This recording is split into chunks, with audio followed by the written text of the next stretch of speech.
사무엘이 아침까지 누웠다가 여호와의 집에 문을 열었으나 그 이상을 엘리에게 알게 하기를 두려워하더니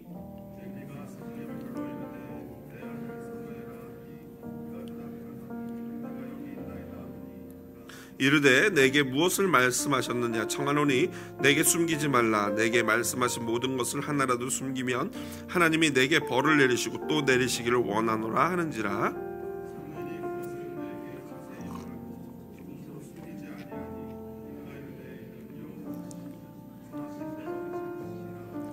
사무엘이 자라매 여호와께서 그와 함께 계셔서 그의 말이 하나도 땅에 떨어지지 않게 하시니 온 이스라엘이 다 같이요 여호와께서 실로에서 다시 나타나시되 여호와께서 실로에서 여호와의 말씀으로 사무엘에게 자기를 나타내시니라. 아멘. 사무엘상 3장 15절에서 21절 오늘 본문 말씀 가지고요 들린 말씀은 반드시 이루어집니다 라는 제목으로 말씀의 은혜 나누도록 하겠습니다. 제가 이제 한국의 상황을 말하면은 이 미국에서 자라난 젊은 세대들은 사실 좀 관심 바뀔 그런 내용일 수 있습니다. 하지만 우리가 한국인이라는 이 뿌리적인 사실은 변하지 않는 거기 때문에 여러분들 좀 고국에 대한 관심도 우리 젊은이들은 필요할 것 같고요. 어르신들은 뭐 말할 것도 없이 조국에 대한 관심이 많이 있으리라 생각을 합니다. 이찬수 목사님은요 지난 1월 19일과 26일에 주일 예배에서 교회와 나라를 위해 기도해야 할 때임을 강조하시면서 이렇게 말씀하셨어요. 네가 옳거니 내가 옳거니 하는 판단은 유보하고 기도하자라는 부탁의 말씀을 하셨습니다. 여러분 이 말씀이 틀렸습니까? 어떻습니까? 전혀 안 틀렸죠. 전혀 문제없이 우리는 당연한 말씀하셨다라고 이해가 되지 않습니까? 그런데 제가 우연히 어떤 SNS를 보다가 젊은 목회자인지 성도인지가 이 목사님의 이 말씀에 굉장히 실망했다는 취지의 글을 올린 것을 보게 되었습니다. 한마디로 법원을 젊은이들이 유리창을 깨고 공격하고 이런 것들에 대해서 판단을 유보하자라는 이런 자세가 말도 안 되고 굉장히 비상식적이고 비합리적이다 이런 비판이었던 것 같아요. 또한 어떤 기독교 매체들도 이것을 뉴스화해서 이 사람들이 비난하는 이거에 대해서 대열에 합류를 하더라고요. 그러자 이찬수 목사님은 어쩔 수 없이 다시 한번 교회 게시판에 다음과 같은 글을 올렸습니다. 제가 한번 좀 일부분을 발췌한 건데요. 제가 읽어드릴 테니까 한번 보시면서 들어보시기 바랍니다. 식육과 관련한 성도들 간의 첨예한 대립과 분열이 심해져 설교를 진행하기조차 어려운 상황에 놓인 교회도 있다는 얘기도 들었습니다. 그리고 이런 현상은 우리 교회에서도 마찬가지입니다. 이런 현실은 목회자의 마음을 너무도 아프게 합니다. 그래서 당부드린 것입니다. 세상은 지금 끝없는 분열 속으로 빠져들고 있습니다. 그러나 옳고 그름은 대한민국이 가진 민주적 절차와 사법 시스템을 통해 판가름 날 것입니다. 그렇게 되기를 간절히 기도하고 있습니다. 깊어진 상처와 불신 그리고 감정의 앙금이 우리를 더욱 큰 수렁으로 몰아가지 않도록 기도해야 할 때입니다. 강조하지만 제가 말씀드린 것은 각자의 생각과 정치적 법적 판단을 하지 말라는 뜻이 아닙니다. 어떤 판단도 하지 말라는 말씀이 아닙니다. 현실적으로 교회 안에서 성도들끼리 극심한 대립으로 갈등과 상처가 양산되는 현실이기에 서로 간에 분노와 혐오를 쏟는 일을 잠시 내려놓고 함께 하나님께 기도하자는 호소를 드린 것입니다. 너무나도 이해되는 말씀이고 너무나도 합리적이고 너무나도 상식적이죠. 문제될 게 하나도 없습니다.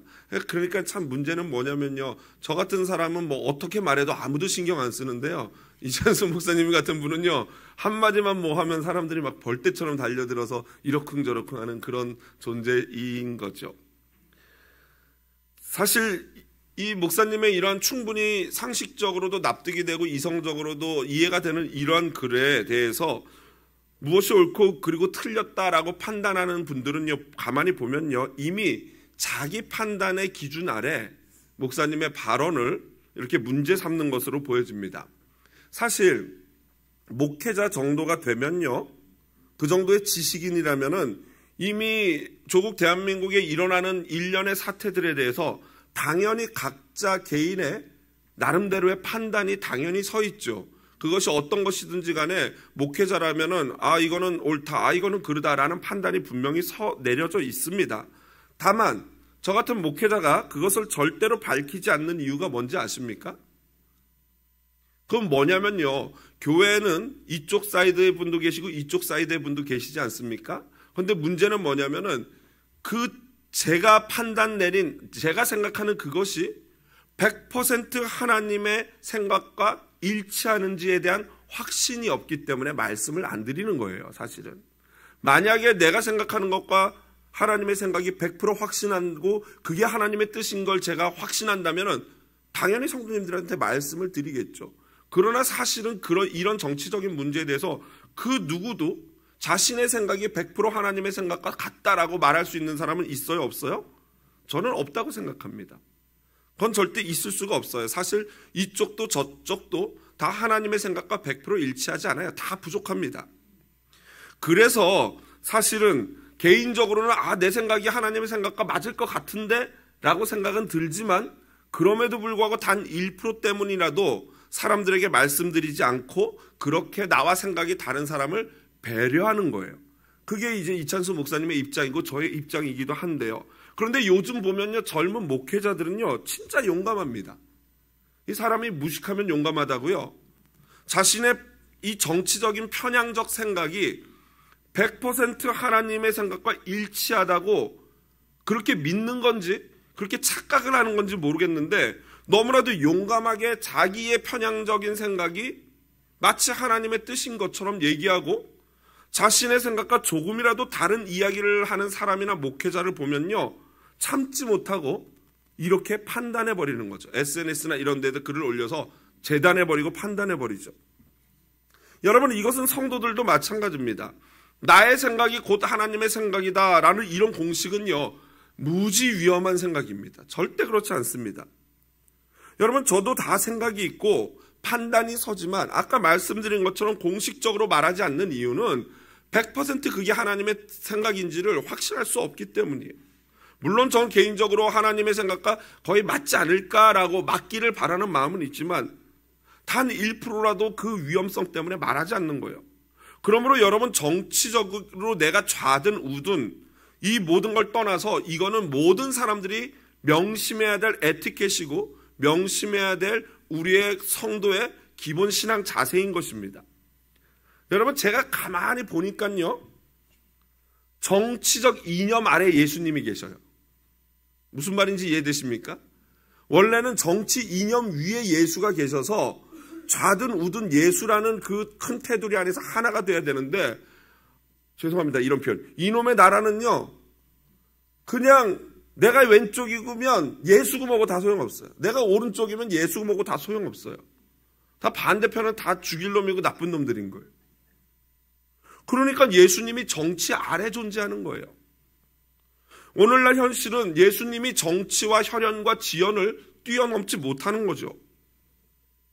이러한 관계, 즉 예수님이 위에 존재해야 되는데 예수님이 오히려 이념 밑에 존재하는 이러한 관계를, 이러한 생각을 하는 사람들은요, 어떤 현상이 벌어지냐면 예수님을 자기의 정치적 이념을 표출하고 그것을 실행하는데 예수를 사용해 먹어요. 이해가 되십니까?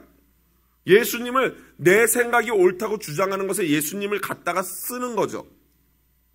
예를 들자면요, 이거 제가 이제 조심스러운 발언을 하는데요, 예를 들자면 한국의 극우 목사로 구국 운동하시는 분이 계시죠.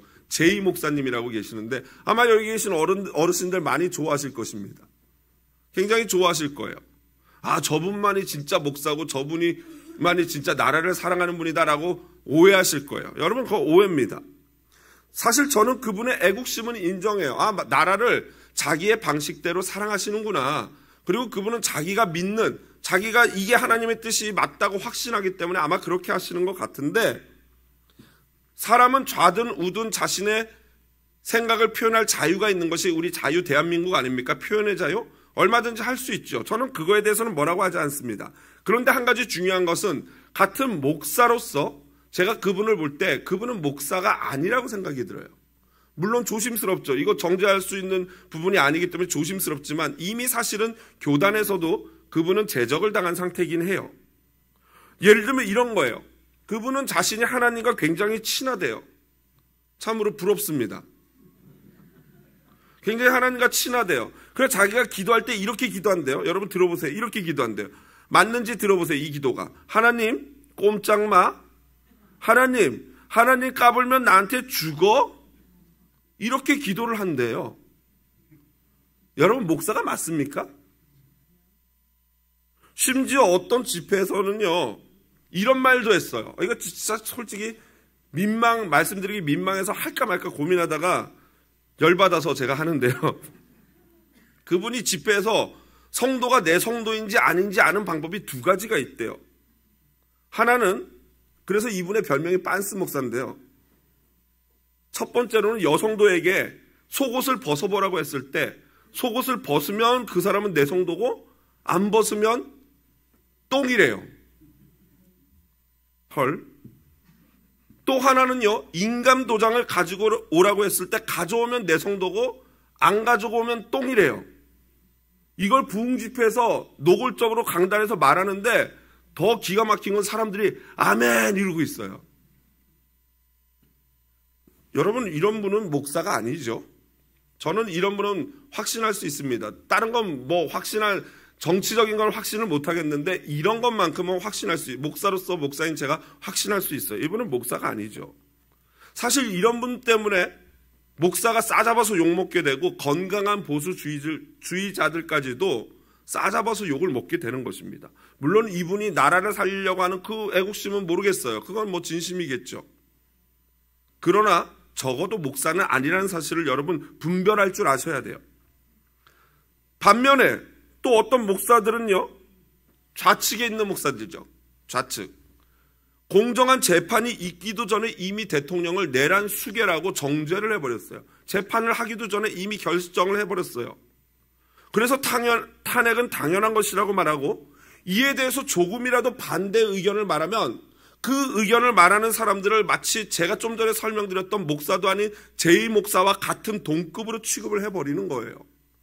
여러분 이 나라에 뭐 제2목사 같은 사람만 있습니까? 만일 이렇게 말하는 좌측에 있는 목사님들이 정말 하나님의 공의와 정의를 말하고 판단하고 말하는 목사들이라면은 왜 중국이나 북한의 독재나 인권에 대해서는 말하지 않습니까? 왜 야당 대표가 수많은 피의 사실을 갖고 있는 피의자임을 왜 그냥 입을 다물고 있습니까? 선택적이죠? 여러분 그래서 제가 말하고 싶은 거는요, 만약에 어떤 부분에 대해서 내가 말 안 하고 판단을 유보하려면 이찬수 목사님처럼 모든 문제에 그냥 겸손하게 나는 모르겠습니다. 나도 생각이 다 있지만 나는 모르겠습니다. 하나님께 그 뜻을 맡깁니다라고 겸손하게 말을 하든지, 아니면 차라리 뭐에 대해서 말을 하려면은 이쪽도 판단하고 이쪽도 판단해서 정확하게 하나님의 공의와 정의를 말하든지 두 가지 중에 하나를 해야 하지 않겠습니까? 그저 자신의 편향된 생각을 기준으로 편향적으로 판단을 해서 지적한다면요, 그러한 분은요, 자신이 죄인인 인간으로서 얼마든지 한쪽 사이드로 치우칠 수 있다는 사실 자체를 모르거나 아니면 그걸 부정하는 어리석은 사람인 거예요. 미련한 사람이죠. 그러한 분들은 착각해요. 내 생각이 하나님의 생각과 100% 일치한다라고 착각해요. 그러니까요, 여러분 이게 재밌는 게 뭔지 아십니까? 이쪽에 아까 말씀드렸던 극 우에 있는 제2목사나 이쪽 좌에 있는 이러한 젊은 막 SNS에서 떠들어대는 그런 목사나 사실은 방향만 다르지 똑같은 사람이에요. 이해가 되십니까? 각자 자기의 생각이 하나님의 생각과 똑같다고 섣불리 판단해버리는 이상한 사람들인 거죠. 저는 그렇지 않습니다. 생각이 있지만 판단이 되지만 하나님을 두려워해야죠. 제가 오늘 이렇게 길게 서론에서 작금의 사태에 대해서 이야기하는 이유는요, 오늘 본문과도 연관이 있기 때문이에요. 만일 하나님이 나타나셔서 막 친해가지고 나타나셔서 진짜 저에게 계시를 해주셔요.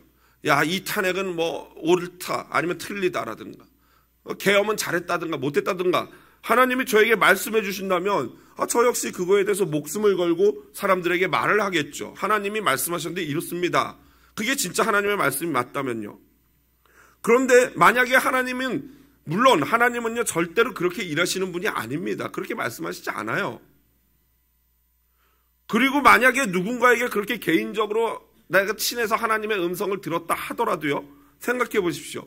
그 음성이 진짜 하나님의 음성인지 아니면 지 생각에서 이렇게 올라온 건지를 어떻게 알 수 있습니까? 결국에는 계시를 받았다고 말하는 사람이 있어도 그 계시가 정당한지 정당하지 않은지에 대한 또 찬반 여론이 생길 거고, 그러면 똑같은 현상이 벌어질 것이라는 거죠. 그러므로 오늘날 여러분 하나님이 어떻게 말씀하시는지는 우리가 진짜 신중하게 고민해 봐야 돼요. 좀 이따 그건 말씀드리고요. 구약 시대는요, 그런데 지금과 좀 많이 달랐습니다. 우리에게는 지금 성경이 있지만 구약 시대에는 헌법도 없었고 성경도 없었어요. 그저 이 사무엘 시대에는 모세 오경 정도가 존재하고 있었죠. 그러다 보니까 오직 신의 계시는요, 바로 선지자나 제사장과 같은 그러한 사람들을 통해서 주어졌던 거예요. 그렇기 때문에 제사장이나 선지자는 굉장히 중요한 존재들이었던 것입니다. 이런 중요한 존재인 참 선지자, 진짜 선지자가 되기 위해서 굉장히 중요한 조건을 오늘 본문에서 두 가지를 발견해요. 그 첫 번째 조건은 뭐냐면요, 참 선지자는 하나님께 들은 그대로를 전해야 한다는 거예요. 한 선지자의 아침을 상상해 봅시다. 밤새 전해진 하나님의 계시가 있었어요. 반드시 그 계시는 그 대상자에게 전달해 주어야 합니다. 하지만 내가 그 계시를 그 대상에게 전했을 때 그 사람이 나에게 어떻게 반응할지는 알 수가 없어요. 어쩌면 그 말을 하는 나를 죽일 수도 있겠죠. 선지자는 이른 아침에 짐을 챙겨서 나귀에게 싣고, 그리고 사랑하는 아내와 아이들에게 키스를 하고는 아빠 갔다 올게, 여보 나 다녀올게 라고 길을 떠납니다. 하지만 사실 돌아올 수 있을지 없을지는 알 수가 없어요. 선지자가 드디어 왕궁에 도착했습니다. 그리고 하나님의 계시를 그 대상에게 전합니다. 사무엘하 12장 7절에 이렇게 말합니다. 당신이 바로 그 사람입니다. 여러분, 이 선지자가 누굽니까? 나단이죠. 다윗의 범죄함을 계시를 받고 다윗의 그 범죄를 면전에서 지적한 선지자 나단이었습니다. 바로 이 나단의 입장에서 이야기를 상상하여 각색한 것입니다. 사무엘서 저자는요, 이 장면을 이렇게 간단하게 기록해요. 사무엘하 12장 1절에 보면 여호와께서 나단을 다윗에게 보내시니, 아주 심플하죠. 그런데 거기에는 다윗의 왕궁에 이르기까지 나단의 마음속에는 수많은 생각과 갈등들이 있었을 것이라는 거죠. 심적인 부담감. 내가 이 말을 꼭 해야 되는데 말했을 때 왕이 나를 어떻게 할까? 예전의 왕 같으면 당연히 회개하겠지만 지금 범죄로 눈이 가려진 이 왕이 칼로 나를 죽인들 그걸 누가 뭐라 그럴 수 있겠습니까? 이것이 바로 참 선지자의 부담감이자 참 선지자가 되기 위한 조건입니다. 들은 그대로 전하는 것. 본문에 등장하는 사무엘도 마찬가지였어요. 밤새 하나님의 말씀을 들었어요. 아침에 일어나 성막문을 열었지만 차마 그 받은 계시를 엘리에게 전달할 수 없었습니다. 여러분 그렇지 않겠습니까? 당연하지 않겠습니까? 그러자 엘리는요, 사무엘을 불러서 밤새 하나님이 너에게 말씀한 계시가 뭐냐? 하나도 숨기지 말고 나에게 말해라. 만약 거짓말하면은 하나님이 너에게 저주의 저주를 내리기를 내가 기도할 거다 라고 저주를 겁니다. 그러자 어쩔 수 없이 사무엘은 엘리에게 하나도 숨김없이 엘리에게 말을 합니다. 여러분, 엘리 제사장이요, 우리가 보기에는 우습게 볼 수 있지만 지금 이런 점은 대단합니다. 사무엘을 참 선지자의 첫 번째 길로 훈련시키는 거죠. 그 대상이 누구든지 간에 숨기지 않고 하나님께 받은 그대로의 말씀을 전하는 훈련을 지금 엘리가 시키고 있는 거예요. 들은 대로 전하는 것, 그것이 참 선지자의 첫 번째 조건입니다. 여러분, 오늘날 말씀이 넘쳐나는 가운데 우리는 살아가고 있어요. 그런 가운데 말씀의 기갈이 있는 것은 바로 이런 이유 때문 아니겠습니까?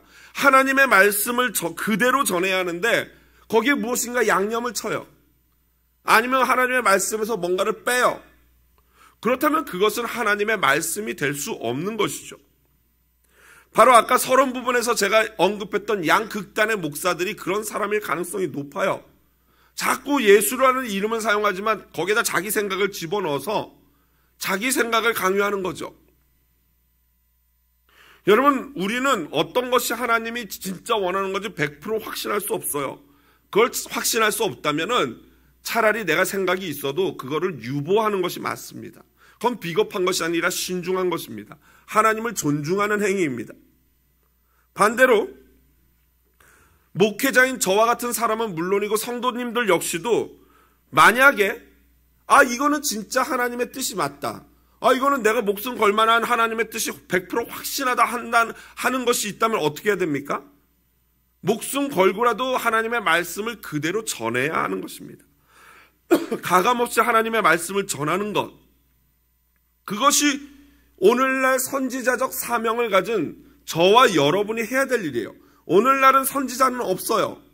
그러나 선지자적 사명은 여전히 교회를 통해서 성도인 여러분과 저를 통해서 이어지고 있다는 사실을 기억해야 돼요. 그러므로 우리 역시도 사무엘처럼 하나님께 받은 그대로 전하는 훈련을 해야 합니다. 여러분 생각해 보십시오. 만일 사무엘이 엘리와의 관계를 생각해가지고 너 말해봐, 무슨 하나님께 어떤 계시 받았어? 이렇게 얘기할 때 사무엘이 이렇게 말한다고 한번 생각해 보십시오. 선지자님, 제사장님, 하나님이 이렇게 하신다고 말씀하시기는 하셨는데요. 진짜 그러실지는 사실 저도 잘 모르겠습니다. 아마 선하신 하나님인데 설마 진짜 그렇게 하시겠습니까? 그러니까 제사장님 너무 염려하지 마시고 기도하시기 바랍니다. 저도 기도할게요. 화이팅! 이렇게 전한다면 이게 하나님의 말씀이겠습니까? 아니에요. 이거는 엘리를 위한 게 아니고 누굴 위한 거예요? 사무엘 자신을 위한 거죠. 내가 불편하니까, 내가 이 사람과 관계가 망가질까 봐 민망하니까 그대로 말 안 하는 거예요. 비겁한 거죠, 이거야말로. 다행히도 사무엘은요, 하나님께 들은 그대로 엘리에게 전했습니다. 그러자 엘리는 18절에 보니까 이렇게 말하죠. 이는 여호와시니 선하신 대로 하실 것이니라. 여러분, 엘리가 대단한 제사장이에요. 사실은 연약했지만 부족했지만 그는 하나님의 주권을 인정하는 그러한 믿음의 사람이었던 것이죠. 그래서 유진 피터슨 목사님은요, 엘리의 이런 태도를 보고 이렇게 설명했습니다. 같이 읽어보겠습니다. 엘리는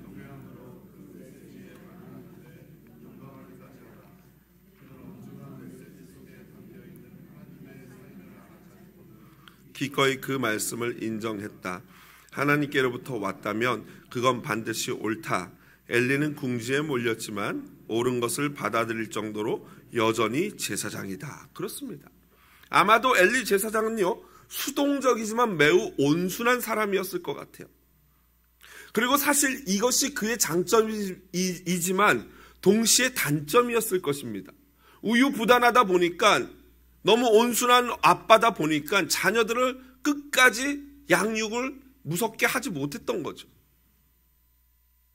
여러분, 하나님이 이러한 신탁을 그저 아멘하고 받아들이는 것까지는 좋지만 거기에서 멈출 것이 아니라 뭐 해야 됩니까? 울며 불며 하나님께 매달려야 되는 것이죠. 여러분 생각해 보십시오. 하나님이 왜 지금 또 사무엘에게 나타나셔서 일부러 이 말씀을 왜 하시겠습니까? 여러분, 이 말씀을 왜 나타나셔서 굳이 다시 하신다고 생각하십니까? 내가 너 반드시 죽일 거야? 이 말씀을 사무엘에게 하시는 겁니까? 너 이 말 엘리에게 전해라. 내가 너 반드시 죽일 거야? 이거 말하려고 나타나셨다고 생각하셔요? 그거는 이미 몇 년 전에 이름 모를 선지자를 통해서 엘리에게 직접 말씀하셨어요. 그럼 구태여 왜 다시 사무엘에게 나타나서 이 말씀을 전하실까요? 그거 듣고 뭐 하라는 거예요? 그렇죠. 제발 너 살자. 정신 차리고 회개하고 살자. 이 말씀하시는 거 아니냐고요. 저는 이 본문을 보면서 너무 마음이 안타까워요. 왜 여기서 엘리 제사장은 멈추는 것일까?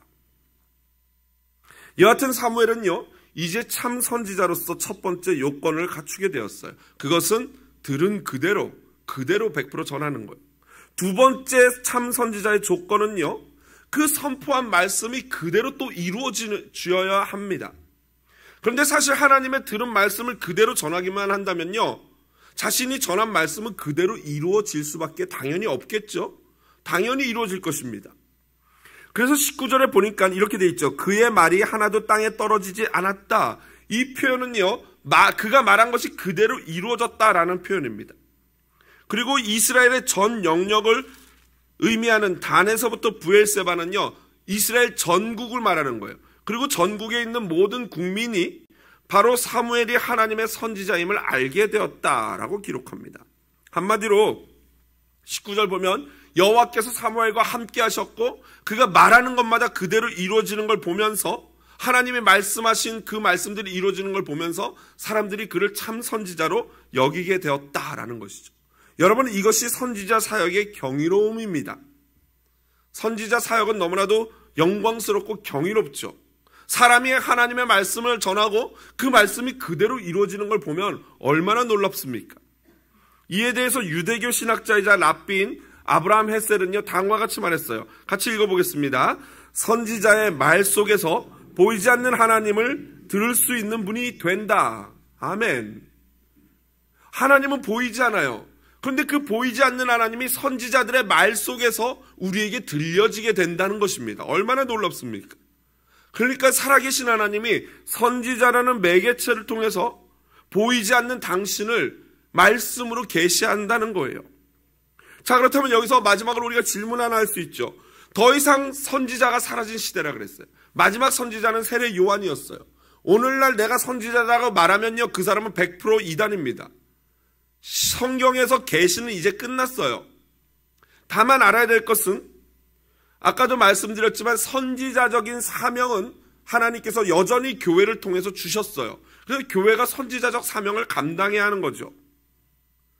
그렇다면 오늘날은 어떻게 그 선지자적인 하나님의 말씀을 들을 수 있을까? 히브리서 저자는 이에 대해서 다음과 같이 말합니다. 읽어보겠습니다. 옛적에 선지자들을 통하여 여러 부분과 여러 모양으로 우리 조상들에게 말씀하신 하나님이 이 모든 날 마지막에는 아들을 통하여 우리에게 말씀하셨으니 이 아들을 만유의 상속자로 세우시고 또 그로 말미암아 모든 세계를 지으셨느니라. 아멘. 이게 첫 번째 줄을 무슨 말이냐면요, 옛적의 선지자들을 통하여 여러 부분과 여러 모양으로 말씀한 것이 뭐예요? 구약성경이에요. 그게 구약성경이에요. 그리고 두 번째, 마지막에는 아들을 통하여 우리에게 말씀하신 것은 뭐예요? 신약성경이에요. 예수님이 직접 기록하지 않았어요. 바로 사도들이 예수님의 말씀을 듣고 기록한 것이 바로 신약성경이에요. 그래서 여러분, 사도들이 중요한 겁니다. 사도성이 중요한 거는 바로 예수님께 직접 듣고 배운 자들이 예수님의 말씀을 썼고 그게 신약성경이 되었기 때문이죠. 결국 오늘날 보이지 않는 하나님은 오늘날 여전히 이 살아계신 하나님의 말씀 성경을 통해서 저와 여러분에게 말씀하고 계시는 줄로 믿습니다. 그래서 칼바르트라는 유명한 신학자가 하나님은 살아계시고 지금도 말씀하신다라고 말했어요. 여러분, 말씀하신다는 것은 뭐예요? 살아계시다는 거예요. 여러분, 죽은 자와는요, 죽은 존재와는 더 이상 소통하고 싶어도 소통할 수가 없어요. 소통할 수 있다는 것은, 말을 한다는 것은 살아계시다는 거예요. 하나님은 살아계시기 때문에 지금도 이 성경을 통해서 저와 여러분에게 말씀하시는 줄로 믿습니다. 그래서 성경이 중요한 거예요. 오늘날 하나님이 우리와 함께 대화 나누시며 말씀하시는 가장 공식적인 방법이 뭘까요? 성경이에요. 성경. 그래서 성경을 읽는 게 중요해요. 성경 자체가 하나님의 말씀이에요. 살아있는 하나님의 말씀. 그러므로 공식적으로 하나님이 이 성경을 통해서 모든 것을 말씀하세요. 성경을 읽다 보면은 삶에 내가 지금 겪고 있는 문제들의 해답이 다 여기 있다니까요. 그렇게 하나님이 저와 여러분에게 말씀하여 주실 줄로 믿습니다. 두 번째 방법이 뭐냐면 바로 설교예요. 하나님의 말씀은 말씀 그대로이기 때문에 어렵죠. 어떤 거는 읽어도 이해가 안 돼요. 그래서 그런 부분을 도와드리는 게 바로 설교죠. 하나님과 오늘날의 현장을 연결시켜주는 것이 바로 브릿지가 설교입니다. 그리고 세 번째가 뭐냐면 개인의 큐티예요. 여러분, 개인의 큐티나 설교는요, 말씀 자체가 아니라 선포된 기록된 말씀을 해석해내는 거잖아요. 그렇기 때문에 위험성이 있는 거예요. 저 같은 목사는 적어도 7년 이상을 말씀을 이 성경 자체가 말하는 게 본래 의미가 무엇인지에 대해서 해석하는 훈련을 받습니다. 그게 신학교죠. 그래서 그걸 평생 해오면서 말씀을 해석해 드리는 거예요. 큐티가 중요한데 큐티의 위험성 중에 하나가 뭐냐면요. 큐티 하나님의 말씀을 자기 멋대로 해석하면 돼요, 안 돼요? 예를 들면 이런 거예요. 배 오른편에 그물을 던져라. 굉장히 은혜로운 말씀이죠. 예수님이 오른편에 그물을 던져서 막 고기 잡히는 사건이 있었잖아요. 그 말씀을 묵상하면서 이렇게 해석하는 거죠. 오른쪽이 좋구나. 오늘은 맨날 우회전만 해야겠다. 이건 잘못된 해석이에요. 이건 하나님의 말씀과 상관이 없는 거잖아요. 이렇게 해석하면 안 된다는 거예요. 그래서 여러분 성경을 해석할 때는 그 성경 공부를 많이 한 구역장님이나 장로님이나 전문적으로 훈련을 받은 목사님에게 계속해서 같이 확인하고 살펴보는 게 중요합니다. 바로 이것이 이 세상을 살아가는 마지막 시대를 살아가는 선지자적 사명을 받은 우리가 해야 될 일이에요. 그래서 이 말씀이 100% 하나님의 말씀이 맞다라고 확신하면은 목숨 걸고 들은 그대로 전해야 하는 것입니다. 말씀을 정리합니다. 정리하자면 참 선지자는 말씀을 들은 그대로 전해야 하고 전한 말씀이 그대로 삶 속에서 이루어지는 것이 그 사람이 진짜 참 선지자다라는 증거예요. 그러기 위해서는 먼저 선지자적 사명을 가진 우리가 하나님의 말씀을 들어야 하지 않겠습니까? 하나님의 말씀을 듣는 법 지난주에 말씀드렸죠. 뭐라 그랬어요? 순종하는 거예요. 하나님의 말씀을 듣기 위해서는 먼저 들려진 작은 말씀에 순종해요. 그러면 점점 더 하나님의 음성이 커지고 더 많은 걸 듣게 될 줄로 믿습니다. 또한 오늘 본문을 보면요. 선포한 말씀이 이루어지는 방법이 19절에 잘 나와 있어요. 내가 선포한 하나님의 말씀이 어떻게 하면 이루어질 수 있는가? 여호와께서 그와 함께 계실 때. 말씀을 전하는 우리가 여호와와 함께하면은 우리가 전한 그 말씀이 그대로 이루어지는 능력이 나타날 줄로 믿습니다. 그게 사무엘이었던 것입니다. 무엇이 하나님이 기뻐하시는 뜻인지를 분별하기 어려운 이 시대 가운데 하나님이 함께 하심으로 하나님의 뜻을 깨닫는 성도 되기를 주님의 이름으로 축복드립니다. 그리고 그것이 분명히 하나님의 말씀에 입각한 하나님의 뜻이 맞다라는 확신이 든다면은 우리는 목숨 걸고라도 그것을 세상에 그대로 전해야 하는 것입니다. 그리고 그것이 진짜 하나님의 말씀이 맞다면은 그대로 이루어질 줄로 믿습니다. 저는 부족한 목사로서 작금의 사태에 대해서 뭐라고 말해야 될지 솔직히 모르겠어요. 뭐가 옳은지 모르겠어요. 물론 생각이 없다는 게 아니에요. 정말로 무엇이 하나님이 원하는 건지 정확하게 말씀드릴 수 없다는 거예요. 이게 솔직한 고백이죠. 그러나 제가 확실하게 말씀드릴 수 있는 건 있어요. 온 세대가 변하고 온 시대가 변하고 하늘과 땅이 변해도 변함없는 분명하신 하나님의 말씀은 제가 알고 있어요. 그건 뭐냐면요. 먼저 내가 죄인이라는 사실이에요. 아멘이십니까? 내가 죄인이에요. 이 진리는 시대가 지나도 변하지 않아요. 그리고 두 번째는 죄인인 나는 언젠가는 죽는다는 사실이에요. 이것도 변하지 않아요. 그리고 우리를 구원하실 구세주는 누구밖에 없어요? 예수 그리스도밖에 없는 줄로 믿습니다. 그래서 그 예수를 믿기만 하면 어떻게 돼요? 구원을 받아요.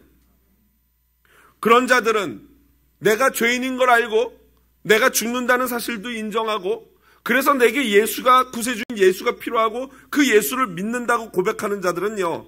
언젠가 눈물도 슬픔도 헤어짐도 없는 천국에서 기쁨으로 다시 만나게 될 줄로 믿습니다.